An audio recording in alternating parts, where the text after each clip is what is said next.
tidak begitu jelas kan begitu. Nah, itu maksudnya bagaimana Bu? Boleh dibantu untuk lebih memahami? Begitu Bu. Terima kasih.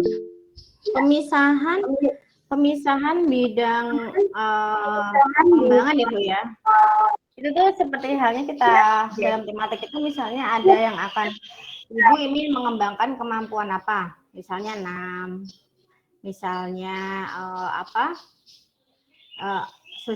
sosial emosi, kemudian motorik, kayak gitu kan Bun. Nah itu tuh benar-benar Bunda karena tematik itu bisa difokuskan gitu. Oh ini mau mengembangkan ini, meskipun itu di dalam tujuan harus selalu ada, tapi pada kegiatan pembelajaran itu Bunda ini ya, jadi inginnya itu apa gitu loh. Jadi itu harus kita bisa di-split, bisa dipisahkan. Jadi bidang pengembangannya bagaimana itu bisa diperjelas di dalam proses penulisan. Itu Bunda. Jadi tematik. Nah, kita perlu ketahui dulu tematik itu apa. Monggo dibaca.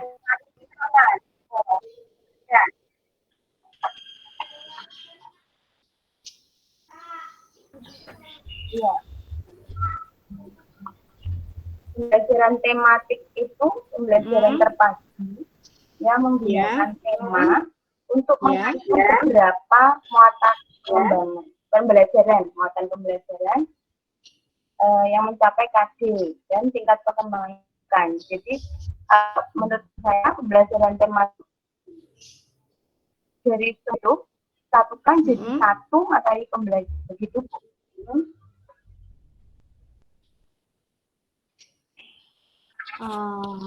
Ini yang putus-putus punya saya aja atau yang lain mendengarkan Bu Francisca sedikit putus-putus ya? Tidak jelas Bu Fransik. Benar. Putus-putus juga. Oh iya. Maaf.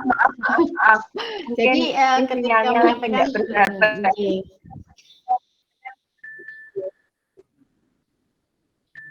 Jadi yang saya tahu tentang pembelajaran tematik itu istilah katanya gini, semua aspek genam, kognitif, kemudian bahasa itu dijadikan satu kesatuan untuk jadi satu pembelajaran. Begitu? Ya, betul. Jadi ada beberapa aspek itu yang dikumpulkan menjadi dalam satu. Misalnya, Bunda sudah terbiasa menerapkan tematik belum? Sampun, Bun. Ampun, jadi kan itu kan namanya tema kita gitu kan Bu, tema, subtema, nanti itu kita sudah menerapkan pembelajaran tematik ya. Nah, pembelajaran tematik di sini itu perlu kita ini kan ya, misal Bunda tema gejala alam sekitar misalnya, alam sekitar gitu Bun. Nah, itu kan tema kita. Nah, di dalam satu tema itu kita bisa mengajarkan banyak hal, ngoten toh? Kita bisa mengajarkan banyak hal. Bisa sains, gitu. Bisa art, bisa apalagi Bun? Kalau misalnya sekarang kan muatan kegiatan pembelajaran berbasis pada STEM ya Bun ya. Jadi kita mengajarkannya sains, ada teknologi, ada art, ada engineering, ada matematik itu, ada math itu semua masuk di dalam situ. Nah, tapi masih dalam satu tema, gitu kan? Oh, tema alam sekitar ini untuk mengajar sains itu bagaimana, gitu kan? Kemudian teknologi itu bagaimana? Semua masih dalam payung atau masih terkait dengan alam sekitar, gitu. Nah, ini namanya tematik. Nah, makanya pengembangannya kan dipisah tadi Bun. Sekarang kan sudah mulai dipisah pengembangannya. Oh, saya mau mengembangkan dalam kategori sains ya. Oh, kegiatan sains. Maka saya akan mengembangkan di sainsnya aja. Kemudian teknologi dan art. Jadi dia sudah terpisah tapi berada dalam satu tema. Gitu. Sekarang seperti itu Bun. Kalau dulu kan masih dicampur ya. Ada sendiri apa kan dicampur. Nah, mulai sekarang nanti kan akan mulai dipisah Bun. Oh, saya khusus sains. Ya, saya kegiatan sains, Mas. Maaf. Khusus kegiatan sains. Oh, khusus kegiatan art. Oh, khusus kegiatan matematik. Khusus kegiatan engineering. Nah, ini ternyata sekarang sudah harus dipisah. Makanya dipisah pada bidang-bidang pengembangan tadi. Kita mau masukkan ke sains atau ke yang lainnya. Gitu. Tapi masih dalam satu rumah loh ya, dalam satu payung. Itu tema. Jadi dalam mengajarkan math pun kita juga tidak bisa lepas dari alam sekitar. Kita tetap memakai alam sekitar untuk misalnya dalam proses math. Nah, coba Bun, kalau ada alam sekitar, gejala kita mau pakai sainsnya kira-kira apa? Kira-kira kegiatannya apa? Yang kita ya berarti kita alamnya banjir misalnya kemarin yang dekat-dekat dengan kita. Oke. Terus yang teknologinya? Kalau teknologinya video pembelajaran tentang pembelajaran.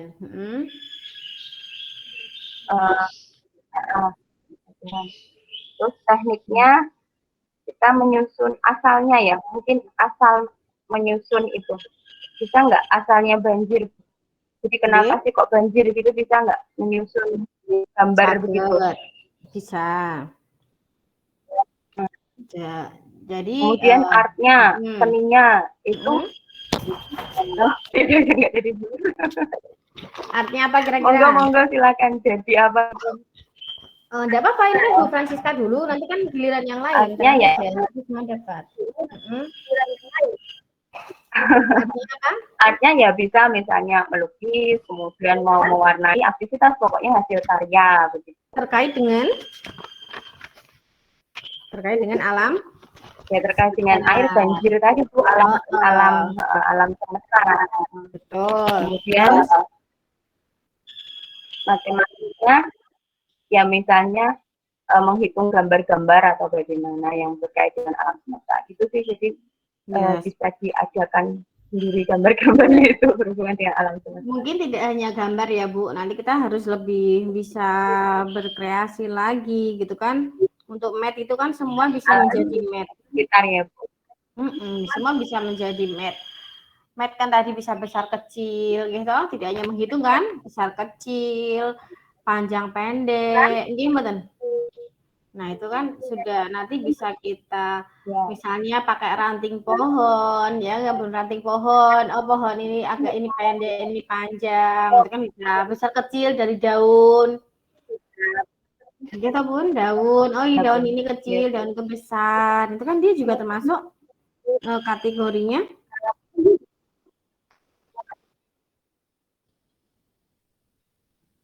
Matematik. Betul. Oke. Yuk, monggo silahkan. Pripun Bu Francisca sudah oke? Terima kasih Bu. Sama-sama. Sudah Monggo yang cukup. Yang lainnya silahkan.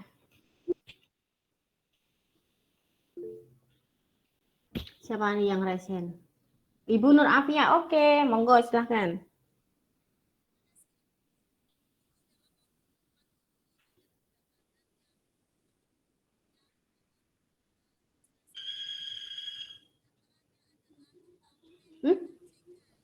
Bunda tidak, mohon maaf, tidak terdengar. Apa yang lain mendengar? Tidak ada juga suara. Tidak Bun. Tidak ada Suaranya Bu Afia. Jauh nggih, jauh sekali nggih. Ya, tidak terdengar.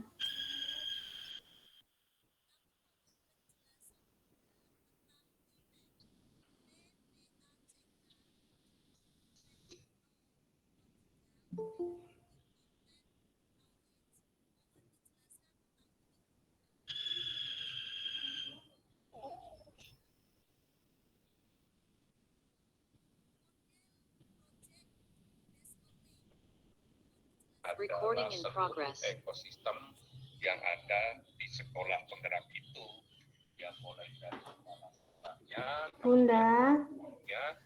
Bunda mohon maaf, Bunda Nur Afia tidak terdengar. Itu coba dicek lagi untuk headsetnya atau mikrofonnya nggih. Nggih Bun, yang lain dengar nggak? Tidak tahu? Oh ya, Tidak Bu. Berarti tidak saya saja ya.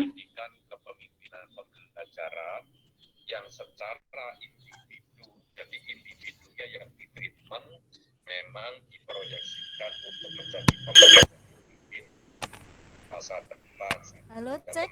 Sudahkah bisa mendengar suara saya? Sudah bisa Sampun. mendengar apa belum? Sudah. Sudah, Bu. Ya, sudah. Sudah Bun, Terima kasih. tapi masih kecil. Masih kecil. Bapak Ibu sekalian, Masih. itu memang diproyeksikan untuk menjadi kepala sekolah dan Tapi sudah mendengar? tidak Sudah. menutup kemungkinan Sudah, Bun. Sudah. Terima kasih. Dalam modul Sama-sama. Dalam modul 4 ini ada beberapa yang ingin saya tanyakan Bunda tentang Nggih. TPACK. Oke, Oke, TPACK. ya. TPACK mohon dijelaskan tentang itu. Yang kedua, tentang pembelajaran based learning. Apa alasan harus menggunakan pembelajaran blended learning? Blended apa based learning? Blended learning, mengapa pembelajaran itu menggunakan blended learning? Terus? Yang ketiga, model project based learning itu yang bagaimana Bunda? Mohon dijelaskan berbagai macam model-model pembelajaran ini. Terima kasih Bunda. Terima kasih kembali. kepala sekolah. Kemudian juga di Bentar. sini ada transformasi PPG. Ini saya berbarengan sama Zoom dengan Kemendikbud ya, Bu. Kemudian ada Jadi bisa ada ini agak merespon sebentar. Nah, Bunda gini, TPACK, Bunda ketahui dulu, yuk TPACK itu apa? Technological, Pedagogic, Content, Knowledge. ini hal-hal yang akan dilaksanakan dan dijalankan oleh Konten TPACK, teknologi, pedagogical, konten dan knowledge itu Content dan adalah, jadi dalam proses pembelajaran itu kita harus memperhatikan TPACK-nya itu, gitu, mengintegrasikan teknologi, mengintegrasikan kemampuan pedagogik, kemudian mengintegrasikan itu konten knowledge-nya itu seperti apa. Konten knowledge itu kan isi dari ilmu pengetahuan yang hendak kita sampaikan ke Bun, itu kan harus berbobot gitu kan. Nah, itu TPACK. Kemudian menggunakan problem based learning. Nah, Bunda ketahui problem based learning itu apa yo?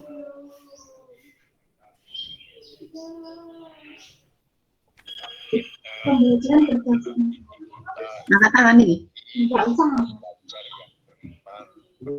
Pembelajaran berbasis masalah, Bun. Pembelajaran berbasis Masalah. Nah, pembelajaran berbasis masalah. Jadi Bunda dulu, oke. Keterkaitannya dengan problem based learning itu apa toh dalam proses pembelajaran ya? Kaitannya adalah problem based learning ini digunakan sebagai dasar. Ya, digunakan sebagai dasar dalam penyusunan RPP. Jadi Bunda itu harus melakukan identifikasi masalah. Kemudian Bunda merumuskan masalah, gitu. Kemudian Bunda memberikan solusi. Nah, jadi itu dasar dari penyusunan RPP. Nah, solusinya itu bagaimana Bunda? Gini, misal kita melihat anak, dia kemampuan berhitungnya itu agak lambat, dia kurang tertarik dengan media yang saya berikan. Maka di dalam RPP itu Bunda menuliskannya, berarti untuk solusi masalah tersebut, maka di dalam proses RPP yang Bunda susun itu sudah memberikan solusi dari permasalahan itu.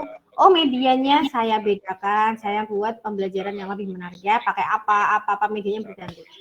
Kemudian solusinya itu adalah semua menggunakan project based learning, Bun. Jadi pengajak peserta didik itu dalam proses pembelajaran kita itu menggunakan project based learning gitu. Agar apa? Muncul kolaborasi, gitu, meningkatkan keaktifan anak, kemandirian anak. Lah ini. Oke, memang Bunda kan baru awal ya, jadi Bunda baru mau masuk ke zonanya ya, zona peralihan gitu, Bun. Jadi nanti Bunda waktu perancangan pembelajaran itu menggunakannya problem based learning sebagai dasar penyusunan RPP dan project based learning sebagai solusi dari permasalahan yang Bunda temukan di lapangan. Nah, itu nanti seperti itu prosesnya.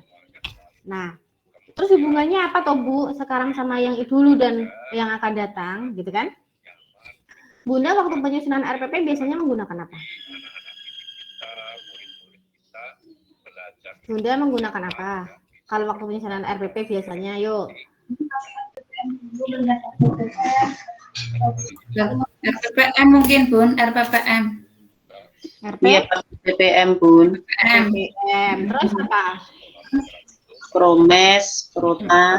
Nanti tentang Rota, Promes, nggih, Bun. Nah,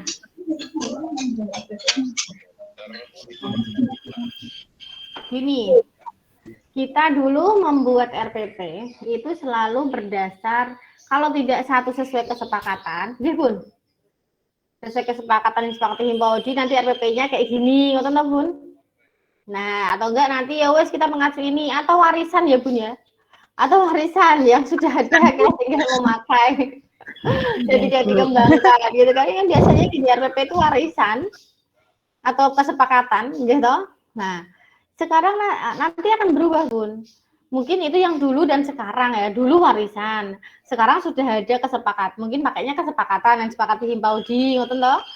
Nah, kemudian yang akan datang, Bun, mulai besok dan seterusnya, Bunda itu harus membuat RPP itu everyday. Dan berarti dalam arti everyday itu kan satu tema bisa dipakai untuk beberapa kegiatan kan, Bun? Untuk beberapa hari kan? Tidak harus satu tema satu hari selesai, mboten toh? Nah, jadi bisa aja satu tema itu bisa digunakan sampai 3 hari, gitu kan? Bisa juga sampai 1 minggu. Tapi kegiatannya yang beda. Nah, dalam penyusunannya ini, Bunda itu melihatnya adalah observasi di lapangan, Bun. Jadi Bunda itu melihat anaknya ini kepiye, ngoten. Wah, anakku ini kok ngene ya. Kalau disuruh kegiatan motorik halus kok males banget. Malah dipakai mainan, malah nggak benar-benar mengikuti ini apa misalnya kegiatan atau bermain yang kita berikan, ngoten kan, Bun? Kok anak itu males, lesu. Nah, Bunda itu berarti gini, oh berarti saya mau ini ada anak bermasalah dalam kegiatan motorik halus nih. Maka Bunda akan membuat kegiatan tematik yang fokusnya pada pengembangan motorik halusnya. Gitu. Oh, solusinya apa? Anak harus diajak ke project based learning dulu, Bun. Project based learning itu adalah mengajak anak untuk membuat project engineering itu loh, Bun. Menyusun, mengkreasikan, itu kan termasuk kegiatan project, Bun. Nah, project based learning, project yang selama ini Bunda pahami itu apa kira-kira? Yuk, Bunda kira-kira memahaminya dulu project itu yang kayak apa? Sekarang Bunda memahami project kayak apa? Anak praktek membuat teh manis. Ya, pokoknya semua kegiatan praktek, Bun, sebenarnya project based learning itu tuh hanya pakai istilah asing, Bun. Tapi pada hakikatnya yang sudah biasa kita lakukan itu, Bun, apa coba? Kita mengajak anak untuk mempraktekkan, Bun, menyusun, mengkreasi, itu tuh, Bun, itu semua masuknya ke project, Bun. Membuat kolase itu juga project. Membuat montase juga project. Membuat apa lagi, Bun? Membuat percobaan gunung meletus, membuat percobaan hujan, membuat percobaan membuat pelangi, ini semua juga maksudnya project. Gitu, Bun.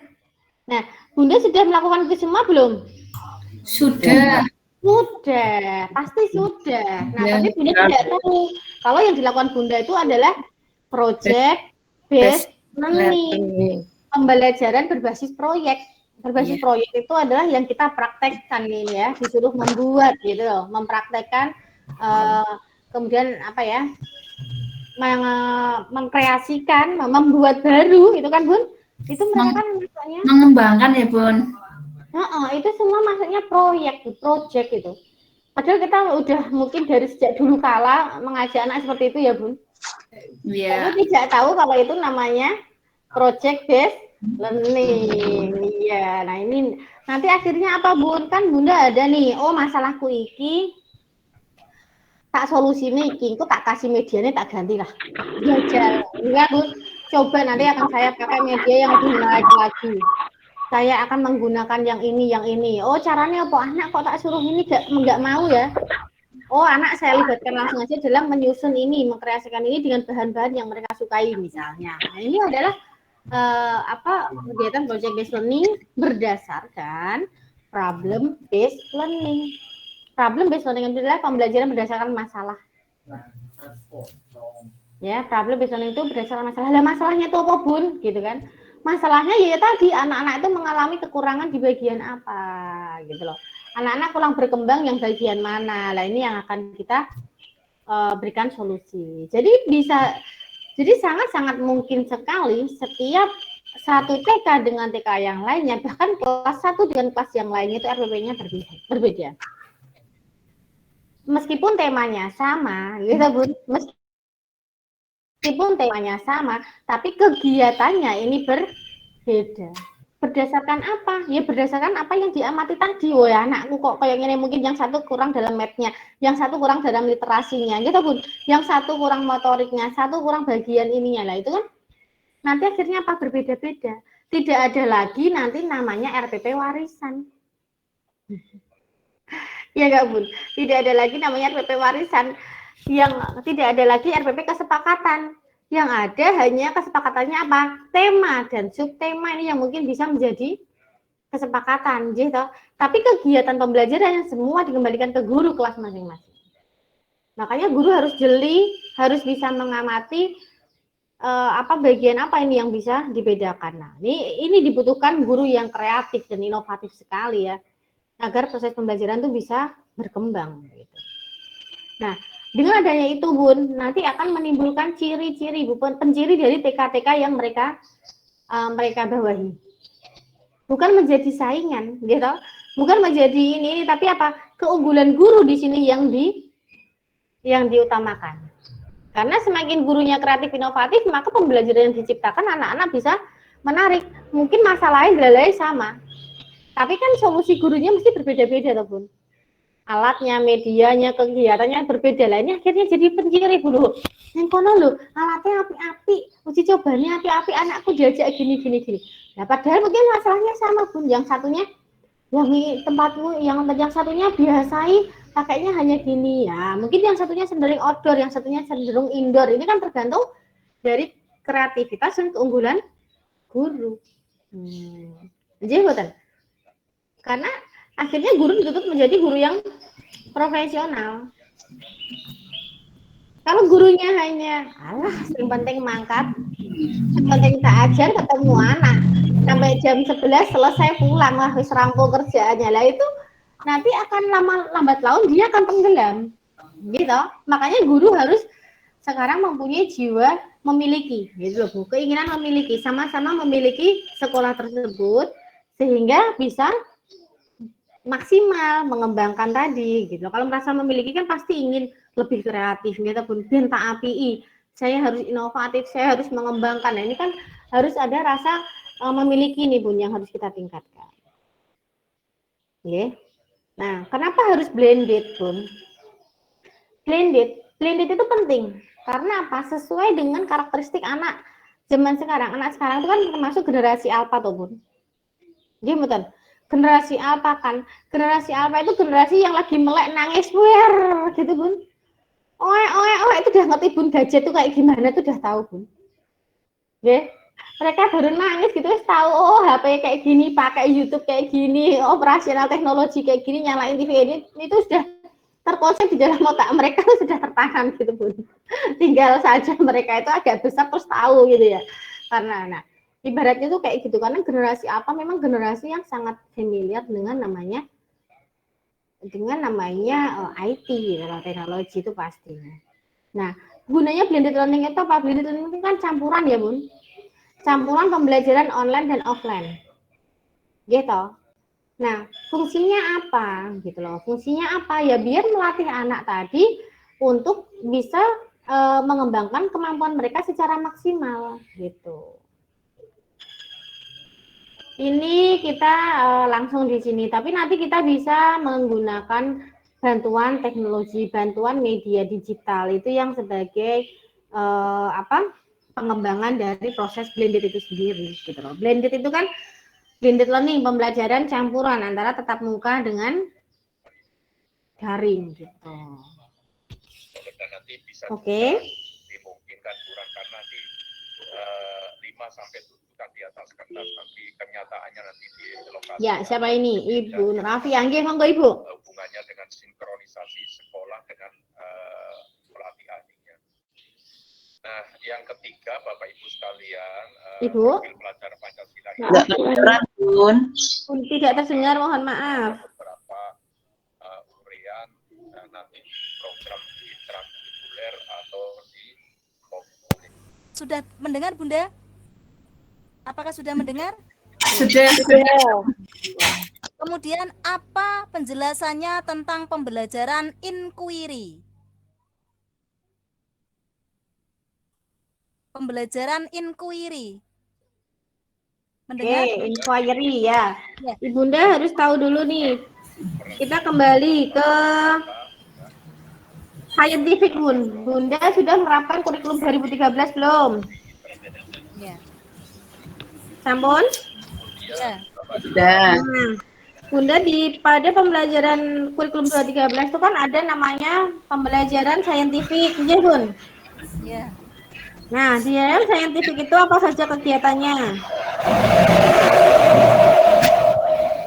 Mengidentifikasikan, menganalisa, Oke, terus? mengkomunikasikan, kemudian mempraktekkan, Terus?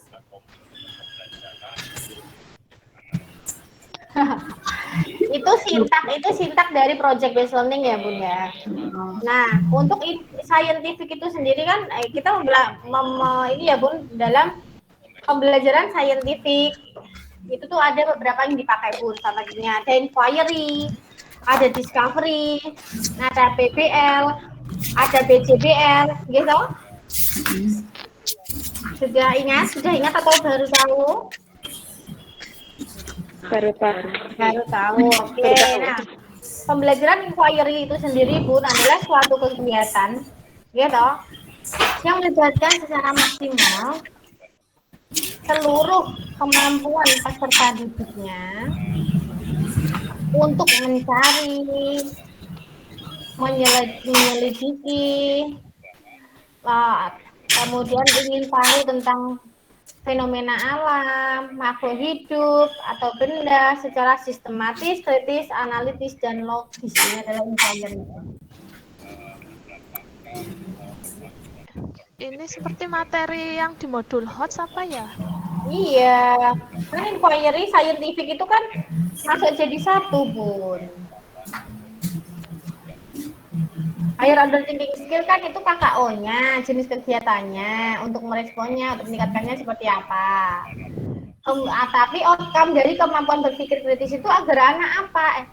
Higher order thinking skill itu apa? Agar anak mampu mengasah kemampuan berpikir kritis, gitu, berkreasi, menyelesaikan masalah. Nah, ini adalah salah satu hal yang akan dituju atau outcome dari kita mengasah kemampuan HOT tadi.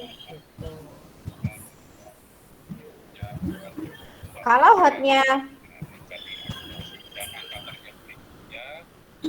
nah, kalau pembelajaran inquiry pada anak usia dini itu Bun melibatkan anak dalam proses pengamatan, itu Bun, observasi, itu kan, baik dilakukan anak secara individu maupun kelompok untuk menemukan jawaban atas pertanyaan-pertanyaan atau permasalahan yang dihadapi anak pada proses belajar, yang dilakukan melalui mengamati atau pengamatan dengan cara eksperimen, itu inquiry. Ya, dia mengamati Bun, mengamati observasi dengan cara bereksperimen. Ini adalah inquiry. Saya kira itu.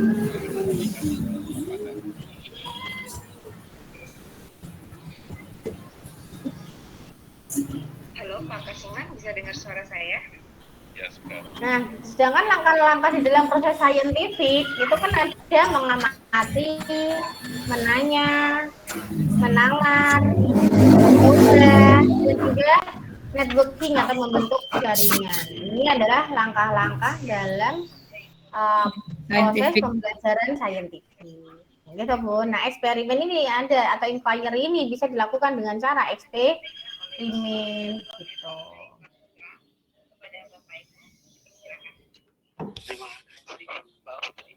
Mohon izin untuk share screen. Siap, Pak.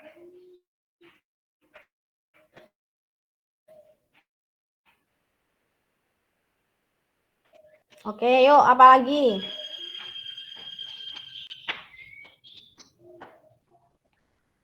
Sudah bisa dilihat Bapak Ibu? Share screen-nya. Sudah, Pak. Terima kasih, Pak. Oke, saya yang kami hormati, Ibu maaf, yang kemarin bilangan ordiner sama koordinat kemarin belum dijelaskan, iya. J, C. Sekarang ke materi ini dulu ya, yang fokus modul 4 dulu, itu nanti pas terakhir. Di modul 4 itu kan ada HOTS juga ya Bun ya. Jadi tadi pagi saya sudah minta untuk materi yang hendak didalami itu terkait dengan pembelajaran pendekatan saintifik. Nah, Ibunda, Bapak Ibu semuanya sudah menerapkan pembelajaran saintifik ini atau belum? Sudah, Bun. Ampun, biasanya seperti apa? Sudah, Bun. Praktek langsung kepada Bunda, Bun. Sudah. Untuk kegiatan menanya itu sudah dilakukan belum? Sudah. Sering banget ya Bun ya. Eksperimen selalu, gitu Bun. Nah, terus? Nah, hanya di dalam saintifik itu kan ada 4 kompetensi yang dikembangkan ya Bun ya. Spiritual, sikap sosial, pengetahuan dan keterampilan. Itu kalau secara umum. Nah, seandainya tolong mungkin bisa di mute dulu ya yang hendak mau, nanti kalau pas mau jawab tinggal baru di unmute gitu karena biar tidak terlalu berisik gitu ya. Oke. Kemudian gini Bun, ada 4: spiritual, sosial, sikap sosial, pengetahuan dan keterampilan. Kalau untuk anak usia dini ada berapa Bun? 6. Ada 6 Bunda. Ada 6 Bunda. Padahal dari 4 ini, spiritual, sikap sosial, pengetahuan dan keterampilan, ini tuh bisa dikelompokkan dari 6 itu ya Bun ya. 6 itu bisa masuk ke sini ya Bun ya. Spiritual maksudnya apa? Nilai agama dan moral. Gitu. Kalau sikap sosial maka dia bisa masuknya sosial emosi. Iya Bu. Pengetahuan itu kognitif dan apa Bun? Dan bahasa. Iya, kognitif dan bahasa. Kalau yang keterampilan?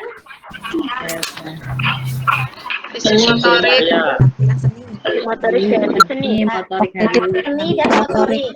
Seni dan motorik. Jadi 6 kecerdasan itu kan bisa dibagi menjadi 4, gitu, dikelompokkan, gitu loh. Jadi yang satu maksudnya kita bisa tahu karena Bun ini nanti akan berdampak pada penilaian dulu Bun. Kalau misalnya secara umum modul yang Bunda pahami itu kan misalnya ada 4 itu kan memang sudah dibagi-bagi gitu ya. Ini kan KI ya Bun ya. Spiritual, kemudian sikap sosial, pengetahuan dan keterampilan. Coba dibaca lagi modulnya, coba yuk dilihat. Modul 4 yang KB1, pembelajaran saintifik. Saya juga melihat sama di sini. Modul 4 KB2 Bun, pendekatan saintifik. Oke, betul. Modul 4 KB2. Sudah dibaca. Nah, di sini kan ada Ruth Lepper ini menyampaikan bahwa pengembangan pembelajaran sains pada anak usia dini adalah ditujukan untuk merealisasikan banyak hal berhubungan dan beragam pencapaian tujuan pada 4 kompetensi inti. Gitu, Bun. Yaitu sikap spiritual, sikap sosial, pengetahuan dan keterampilan. Nah, ini kan harus kita tahu nih. Oh, dalam sikap spiritual itu untuk apa? Gitu kan? Untuk apa? Ternyata apa? Untuk dapat mengenal dan menempuh rasa cinta terhadap alam sekitar sehingga menyadari kebesaran dan keagungan Tuhan yang Maha Esa. Nah, berarti intinya apa? Mengenalkan keagungan Tuhan yang Maha Esa ya Bun, semuanya.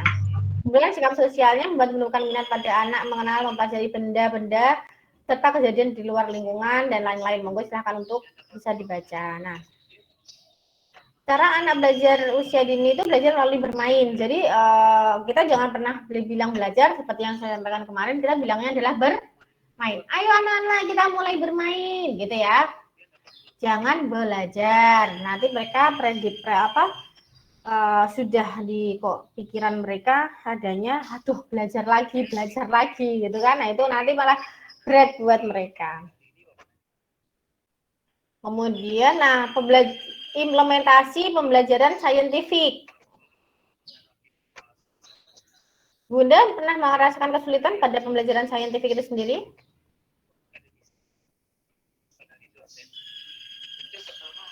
Bun, ada yang merasa kesulitan nggak ketika mengimplementasikan pembelajaran saintifik? Oke, Bu Astuti Febiana, monggo. Nggih, Bun. Selama ini kan sebenarnya kami para guru kan sudah melaksanakan pembelajaran yang sebenarnya itu tuh scientific, itu HOTS.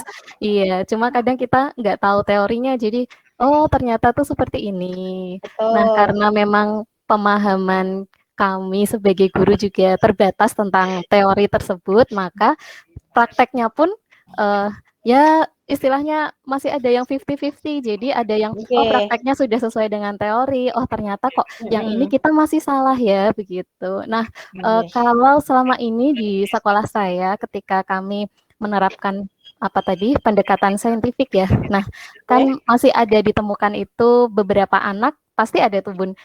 Di satu kelas ada anak yang dia itu memang pendiam sekali kayak gitu nggih. Jadi ketika teman-teman yang lain itu ketika melihat kita menunjukkan suatu benda, terus anak-anak yang lain langsung ribut bertanya, Bun itu begini ya, itu kayak gini, itu gini ya gitu. Nah tapi si anak ini dia diam aja, mengamati tapi diam lah. Itu kita tuh masih agak bingung untuk gimana caranya untuk bisa memancing si anak ini untuk mau bertanya, karena dia itu memang tipenya itu pemalu dan juga pendiam gitu Bun.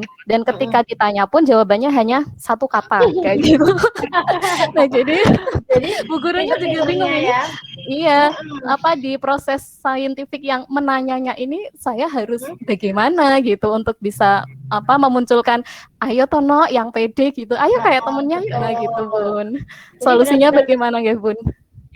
Jadi benar-benar kita kasih perhatian lebih kepada mereka gitu. Jadi perhatiannya itu anaknya kita setiap kali ini kita langsung lirik dia dulu, terus kemudian kita pahami lagi Bun karakternya, dia itu tertarik pada hal apa gitu kan, dia mau bercerita itu dengan cara apakah ditanya langsung atau dengan cara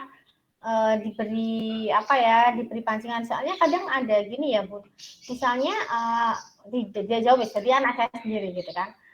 Kalau kita ada anak yang karakternya itu tanpa ditanya dia sudah mau duluan Bun, oh ya yuk kita main yuk gitu misalnya, kan ada yang kayak gitu ya Bun ya. Tapi untuk karakter-karakter tertentu misalnya kayak anak saya sendiri biasanya nggak bisa bilang yang lain ya, karena yang tahu hanya 2 bocil saya. Nah itu dia kalau tidak ditawarin Bun dia tidak mau Bun gitu. Jadi kalau tidak ditawarin dia tidak mau gitu loh. Jadi ayo main ya, ayo main yuk gitu pun digandeng, gitu pun dia baru mau Bun. Karena apa? Dia mungkin ada rasa yang takut tidak diterima itu loh. Jadi daripada saya harus mulai dulu, mending saya yang diajak. Ada yang seperti itu Bun gitu loh. Jadi ya mungkin karakternya beda. Oh ternyata anaknya ini kalau suruh memulai tidak bisa. Coba pengalaman kita sendiri aja wes, bunda-bunda atau bapak yang sudah berusia Bun. Kadang kalau tidak ada karakter seseorang yang kalau tidak diajak bicara duluan, dia tidak bicara atau tidak mengajak bicara duluan. Ada nggak yang seperti itu? Ada Bun. Ada ya. Jadi ada orang yang bisa memulai percakapan terlebih dahulu, tapi ada juga orang yang menunggu diajak untuk bercakap dulu gitu loh. Padahal semuanya bisa, semuanya sama bisa. Gitu. Tapi kan ada yang dia diam dulu, setelah diajak terus kenalan terus ngobrol, ternyata dia sudah ini banget gitu loh. Ternyata dia friendly banget ternyata gitu kan. Tapi ada juga yang biasa kalau misalnya karakter seperti saya biasanya memulai pembicaraan dulu gitu. Hei, dia sinten nggih? Sinten asmine atau ya dari mana? Oh ya, biasanya kalau saya karakternya seperti itu, tidak usah nunggu diajak ngobrol pun saya bisa untuk memancing, bisa untuk memulai pembicaraan gitu. Tapi ternyata ada karakter yang lain, dia itu kalau tidak diajak bicara dulu, dia tidak bisa membuka pembicaraan gitu. Entah kenapa pokoknya dia tidak bisa gitu ya. Gitu. Nah, coba Pak Abdul Salim termasuk kategori apa ini? Biasanya Bapak ini. Gimana Pak? Bapak termasuk kategori yang mana? Ya relatif aja, Bu. Relatif aja. Oh, berarti Bapak bisa membuka pembicaraan. Nah, tetapi ada juga kan yang ibu-ibu pun yang katanya biasanya dia lebih ramah, lebih ini, bukan kategori ramah, dia bisa mudah untuk berkomunikasi kan ya. Tapi ternyata ada juga loh yang wanita itu yang tidak bisa membuka percakapan terlebih dahulu. Entah kenapa, pengen ngomong tapi tuh kayak takut nanti nyambung nggak ya, bisa diterima nggak ya, nanti dia ngobrol dengan saya nggak ya, nanti responnya bagaimana ya. Itu ada nggak ya? Ada ya yang berpikiran kayak gitu ya? Ada, Bu. Ada sekali. Mungkin ibu-ibu merasakan seperti itu ya? Iya. Tergantung situasinya juga.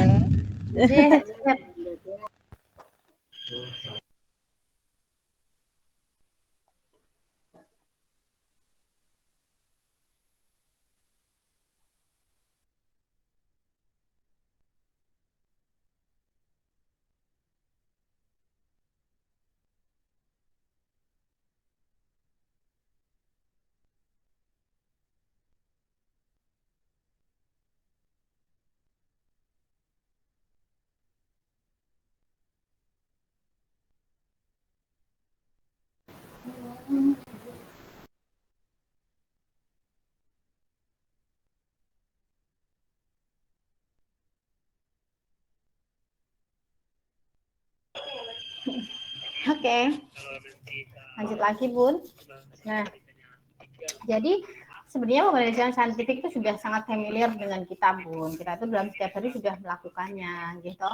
Cuman cara pikirnya sekarang dibalik. Sekarang kan tidak ada yang namanya pembelajaran student center.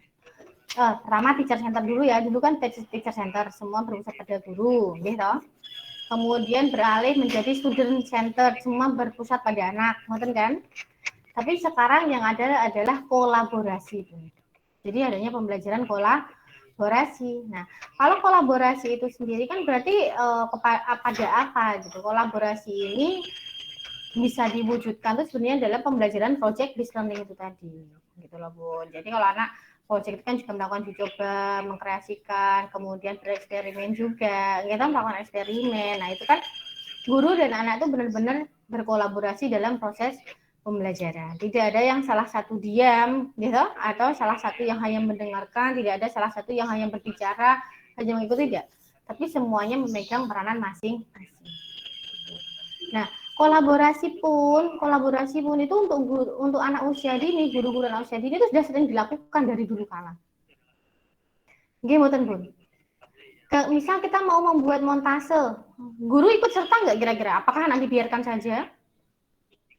Ikut serta, Bun. Selalu ikut serta. Nah, kolaborasi di sini tuh menjadi tekanannya tidak hanya kepada guru dan siswa saja, tapi ditambah lagi satu komponen, yaitu orang tua. Nah, itu loh. Jadi kenapa orang tua itu juga dilibatkan dalam proses kolaborasi di sini? Karena apa? Biar kedekatan orang tua dengan anak itu juga bisa tercipta, gitu loh. Jadi mereka bisa bekerja sama gitu kan, untuk membuat, untuk mengkreasi, untuk menyusun, itu bisa terjadi kolaborasi yang baik, tidak hanya pada guru. Nah, oke, Bunda, apakah ada kesulitan untuk menjalin kolaborasi itu, Bun, ketika dalam proses pembelajaran?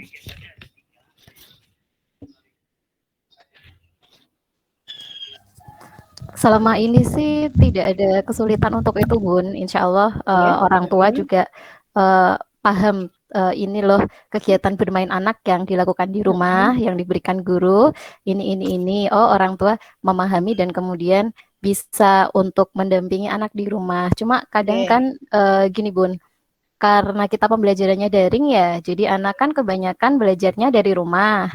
Terus apa namanya efeknya adalah kan anak menjadi bosan, kemudian anak gak semangat belajar, apalagi ditambah dengan orang tua yang bekerja di luar. Yes. Nah, orang tuanya berangkat pagi, pulangnya malam gitu kan, terus di rumah anak itu nggak ada yang nemenin belajar. Nah, itu yang kemudian membuat guru agak kesulitan untuk lah ini terus gimana ya si anak belajarnya kalau kayak gini, nenek kakeknya nggak bisa gadget gitu kan di rumah gitu, tetangganya juga sibuk semua. Nah, seperti saya contohnya. Yang kerja dari pagi sampai sore ya kan. Nah, ini benar-benar malamnya baru bisa bersama anak. Nah, ini loh yang benar-benar apa kita semuanya akhirnya apa dituntut untuk berkolaborasi secara maksimal gitu, Bun. Nah, itu. Nah, oke. Terus oh ya ini saya ada ini, Bun.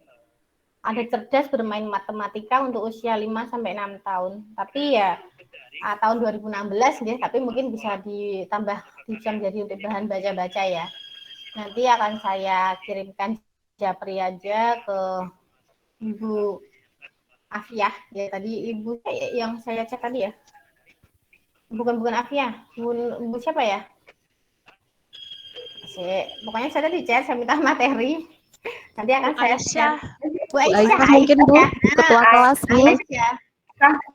Iya, Aisyah kayaknya ya. Saya masih bingung bacanya apa Aisyah tadi. Ya, nanti ya ini ada sedikit ada sama gambar-gambarnya, cara prosesnya, tapi monggo nanti silahkan dikembangkan gitu ya. Oke. Kemudian STEM Bun, STEM yuk STEM kita ke STEM dulu.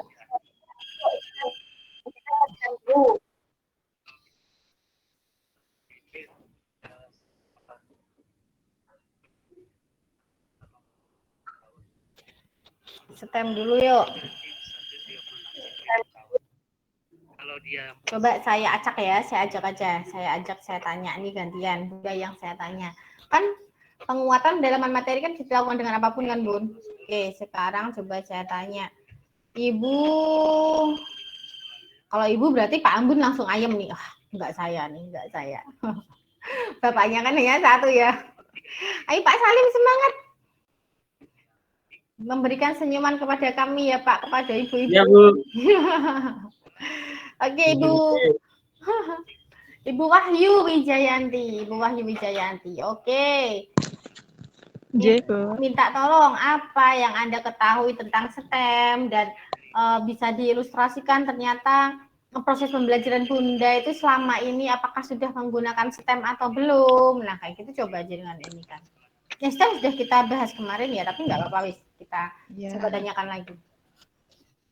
Terima kasih, Bu. Untuk STEM itu terdiri dari science, teknologi, engineering, art, dan matematik.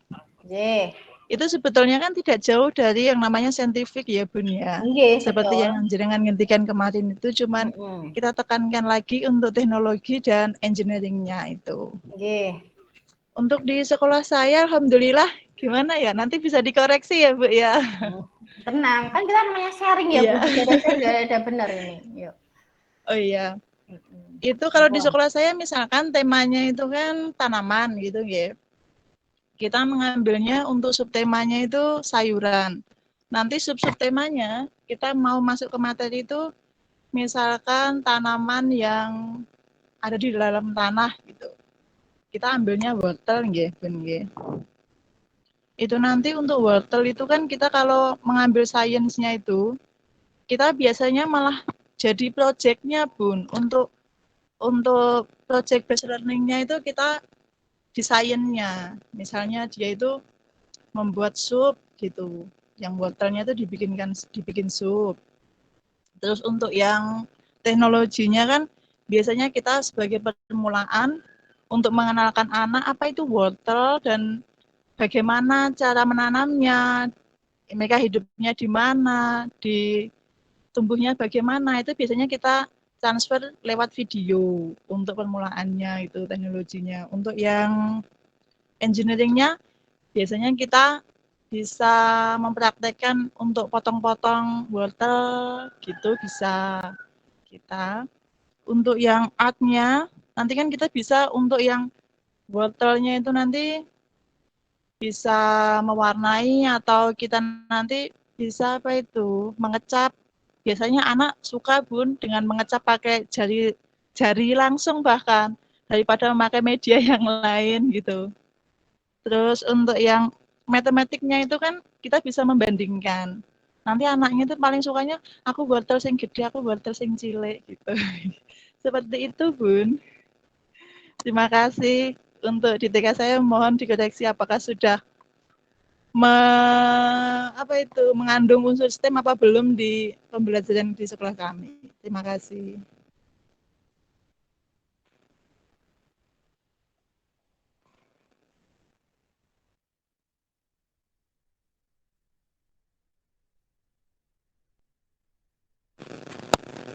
Maaf Bun, belum terdengar itu. Bun, suaranya belum kedengaran. Masih.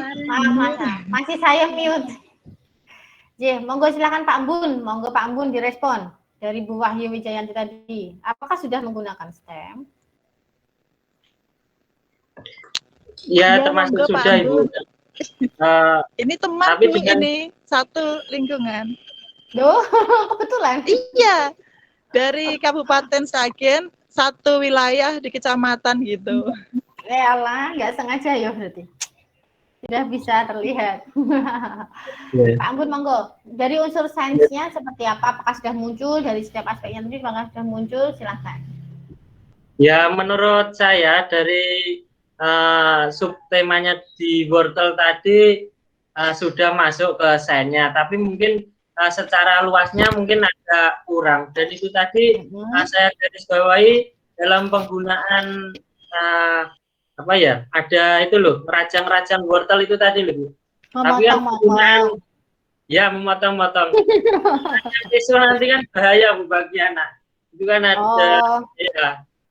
Harus ada pendampingan ya, jadi harus ada pengaman ya Bun, pengaman ya. Ya Ibu. Pengaman.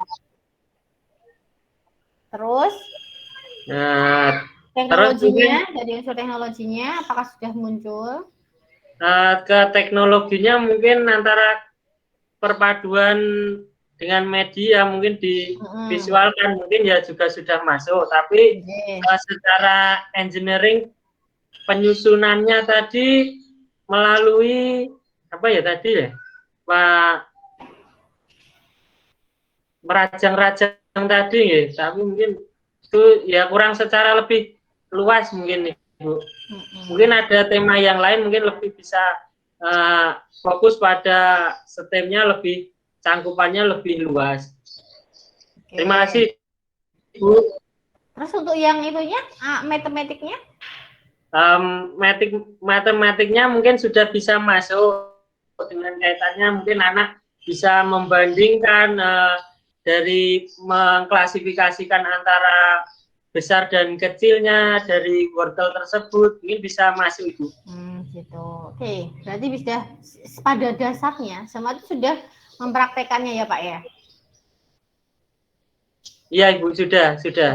Tapi pada lembaga kami terkadang saya pun mengalami kesulitannya dalam proses sainsnya itu dalam penyampaian kepada anak kaitannya dengan proses atau analisis secara teorinya, bagaimana anak itu bisa menangkap secara secara kemampuannya anak itu loh, dalam menyampaikan alasan-alasan secara ilmiahnya itu loh, seperti itu. Terkadang sulitnya itu. Alasan-alasan ilmiah tentang proses yang Bapak lakukan atau Bapak berikan itu kepada anak-anak. Iya, di saat sebuah contoh kita melakukan menusuk balon agar bagaimana balon tidak bisa meletus kan dikasih minyak goreng itu. Nah terus anak kan pastinya tanya, kok bisa ya Pak, kok bisa? Ini apa sulapan Pak? Ini apa sulapan? Terkadang itu Bu, sulitnya saya selaku sebagai pendidiknya itu untuk memberikan alasan secara ilmiahnya secara ilmiahnya dan bisa diterima oleh anak itu bagaimana, terkadang bingungnya di situ Ibu. Ya, jadi memang kita harus ini ya Pak, makanya fungsi dari pembuatan RPP itu kan itu kita kan bisa menyiapkan hal-hal yang terkait dengan pembelajaran yang akan kita sampaikan. Itu perlunya ditulis bahan ajar juga kan. Bahan ajar tuh apa, gini-gini. Berarti kan kita tahu nih kok apa kemungkinan apa yang akan terjadi, yang akan ditanyakan. Kita mengetahui pengetahuan lain di lain yang apa yang kita sampaikan. Itu kan pengetahuan lain ya Pak ya. Kita sebenarnya tuh pengen mengajarkan anak menusuk balon gitu Pak, mengajarkan bentuk gitu loh. Tapi ternyata mereka yang tanyakan hal yang lain gitu. Nah, guru kan memang harus terkadang Pak. Ya terkadang kan ada pertanyaan yang tak terduga dan tanpa dipun siapkan. Iya. Kadang kan antara kegiatan sainnya kan yang memunculkan anak-anak untuk ya itu tadi untuk memancing agar menimbulkan pertanyaan-pertanyaan atau rasa ingin tahunya yang lebih besarnya itu tadi, terkadang rasa ingin tahu yang tak terduga dan memunculkan pertanyaan tak terduga itu tadi ya. Iya. Makanya guru yang harus ready ya Pak ya. Guru harus pandai. Memang lah itu yang dikatakan guru itu kenapa guru harus pandai ya. Memang guru harus pandai. Kalau guru tidak pandai nggak bisa. Ya terkadang antara kegiatan sainnya kan lebih uniknya kan ya terkadang diberikan secara tidak masuk akal seperti itu. Iya, ya tapi kita tetap berusaha seilmiah mungkin ya. Betul Bu. Kita tetap tahu reason khususnya seperti apa. Kita bisa tetap, karena apa? Kalau kita memberikan satu definisi atau satu konsep yang itu misal agak yang di luar masuk akal, gitu kan? Iya betul Ibu. Nanti akan ke bawah terus dia sampai besar. Contoh nih. Ya. Betul Ibu. Contoh misalnya adik saya sendiri, Bes. Dia bilangnya gini, kan taunya udel itu ya, maaf ya, pusar itu kan. Anak itu ya, dia tanya ke ibuku gitu, ke ibu. Ini anak itu lahir dari mana toh, Bu? Kan tanya gitu. Terus jawabnya ibu gini, dari pusar ini loh, pusar ini semua anak lahirnya lewat pusar. Itu bukan karena masih kecil, jadi kan mau memberitahu kan bingung gitu ya. Mungkin karena memang harus orang tua kan memang harus komunikatif, harus pandai tadi ya. Ketika mau menjelaskan pun kan ada pembelajaran seks sejak dini itu kan juga perlu ya. Dalam arti kan tidak pembelajaran itunya, tapi kegunaannya, manfaatnya, peran itu harus dikasih tahu. Nah, ternyata adik saya itu taunya kayak gitu. Nah, sampai dia besar, dia di dalam otaknya dia tuh ya udah dia anak lahir dari pusar gitu loh. Nah, terus Bun, dia akhirnya kan kuliah di perawat, pas waktu ada pelajaran maternitas itu dia aja akan dijelaskan tuh kalau proses melahirkan tuh lewat sini dia protes, loh enggak, mau katanya mosok lewat situ, nah orang lahir aja tuh lewatnya pusar. Diketawain sama satu teman satu kelas, Bun, ya kok iso gitu. Iya, ibuku ngomong gitu, ibuku bilang bahwa bayi itu lahirnya melalui pusar gitu loh, Bu. Jadi ora lewat itu sini ya. Jadi akhirnya dia malu loh. Selama 18 tahun dia tuh baru tahu kalau bayi itu lahirnya melalui jalan lahirnya, tidak melalui pusar. Nah, itu kan adanya miskonsepsi ya. Ini loh yang kadang kita tanamkan sejak kecil padahal niatnya untuk menutup gitu ya. Oh, dia belum layak tahu, dia belum sampai tahu, dia belum ini. Nah, tapi ternyata membawa knowledge yang dibawa dari sejak kecil sampai usia dewasa. Nah, di sini ya. Maka benar-benar perlu kita luruskan. Jadi konsepsi yang sekiranya waduh kok tak omong gini, mereka juga nyanda gitu. Mereka juga mudeng gini, dari sisa ilmiah gak tekan. Tapi tidak apa-apa, tetap disampaikan karena memang seperti itu keadaannya, tapi dengan kata-kata yang lebih mudah untuk diterima oleh anak. Iya, betul. Karena apa? Nantinya dia akan mungkin suatu ketika akan bertemu dengan hal tersebut, maka dia pasti akan tahu, oh ini loh yang dimaksud Pak Embun dulu tuh yang kayak gini ternyata. Nah, gitu. Jadi tidak ada miskonsepsi. Jadi saya bertahu, oh iya ya. Jadi yang dia ajarkan sejak kecil, konsep yang terima sejak kecil tuh akan sangat susah untuk digeser gitu loh ketika sudah usia dewasa gitu. Oke, tadi ada yang raise hand, Ibu